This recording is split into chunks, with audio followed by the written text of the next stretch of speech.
صدام حسین در زمان محمد رضا شاه پهلوی به ایران حمله کرد و قصد اشغال خوزستان و ذخایر نفتی آن را داشت. اما چرا اخبار و اسناد مربوط به این جنگ بیش از 40 سال است که در حال سانسور شدن است؟ جنگ چگونه آغاز شد؟ در سحرگاه یکشنبه 21 بهمن ماه 1352 سردار قادسیه امیر سپاه تازیان شینه‌جوی سرزمین پارس حمله عظیم و گسترده‌ای را به نیت اشغال استان خوزستان به داخل خاک ایران آغاز کرد.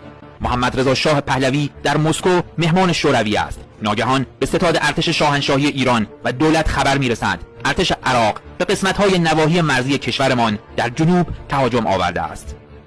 در مسکو نیمه شب است. در تهران آفتاب تازه در حال طلوع است که بلافاصله جلسه بین بزرگان ارتش و دولت برگزار می شود. هنوز بسیاری از افسران ارشد ستاد و ژنرال‌های فرماندهی ستاد مشترک در خواب هستند. رئیس ستاد ارتش تیمسار ارتشبد بهرام آریانا است.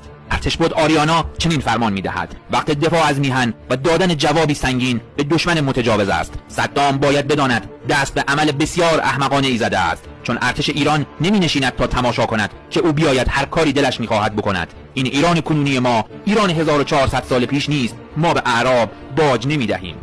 واحدهای ارتش ایران مانند سیلاب وارد عراق شده، چندین لشکر زرهی و مکانیزه عراق را در هم کوبیده و هر مقاومتی را از بین میبرند. ساعت 9 صبح است. فقط ظرف 3 ساعت بصره شهر دوم و استراتژیک عراق فتح می شود و هدف بعدی مستقیما بغداد است. زره‌پوش‌ها، تانک‌ها، کماندوها و سربازان دلیر ایران زمین با سرعتی برق‌آسا و باور نکردنی در راه بغداد هستند. پشتیبانی نیروی هوایی شگفت آور است. در مدت کوتاهی نیروی دریایی و تمام جانبرکفان ارتش ایران وارد عمل می شوند. با نظمی شگرف و با قدرتی چون شیر بغداد پایتخت دشمن تازی را هدف دارند.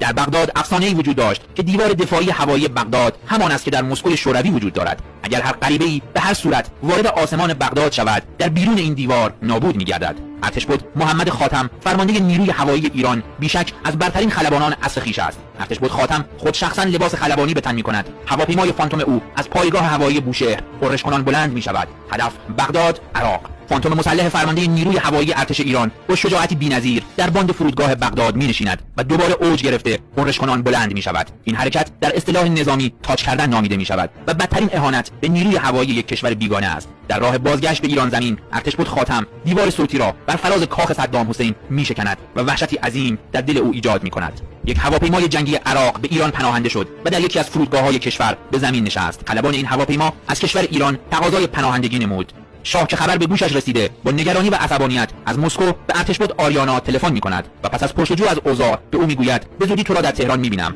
ارتشبد آریانا به شاه چنین پاسخ می‌دهد: اعلیحضرت 24